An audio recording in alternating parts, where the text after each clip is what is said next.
প্রথম টেস্ট জিতে সিরিজে এগিয়ে বাংলাদেশ, তার উপর দ্বিতীয় টেস্টে জয়ের খুব কাছাকাছি দলটি। তাতে পাকিস্তানের মাটিতে নতুন ইতিহাস লেখার পথে টাইগাররা। আর তাদের এমন পারফরমেন্সে হতাশ পাকিস্তানি ক্রিকেটার আহমেদ শেহজাদ। রেকর্ড করতেই যেন বাংলাদেশ দল পাকিস্তানে এসেছেন বলে মনে হচ্ছে তার। বাংলাদেশের ব্যাটিংয়ের প্রথম ইনিংসে পাকিস্তানের দুই পেসার খুররাম শেহজাদ ও মীর হামজা তোপে মাত্র ২৬ রানেই শীর্ষ ৬ ব্যাটারকে হারিয়ে ফেলেছিল বাংলাদেশ। তখন ধ্বংসস্তূপে দাঁড়িয়ে চোয়ালবদ্ধ মানসিকতায় বাংলাদেশকে উল্টো লিডের পথে নিয়ে গিয়েছিলেন লিটন দাস ও মেহেদী হাসান মিরাজ। সপ্তম উইকেটে গড়েন ১৬৫ রানের রেকর্ড জুটি। টেস্ট ক্রিকেটের ইতিহাসে ৫০-এর নিচে ৬ উইকেট পড়ার পর এটাই ছিল প্রথম কোনো ১৫০ রানের জুটি। আর বাংলাদেশের এমন ঘুরে দাঁড়ানো মানতে পারছেন না শেহজাদ। নিজের অফিসিয়াল এক্স হ্যান্ডেলে পোস্ট করা একটি ভিডিওতে বলেছেন, পাকিস্তানের বিরুদ্ধে আরেকটি অবাঞ্ছিত রেকর্ড করেছে বাংলাদেশ।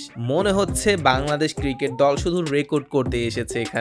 তো গাইস, আহমেদ শেহজাদের এমন মন্তব্য নিয়ে আপনি কি ভাবছেন নিচে কমেন্ট করে জানাতে ভুলবেন না কিন্তু।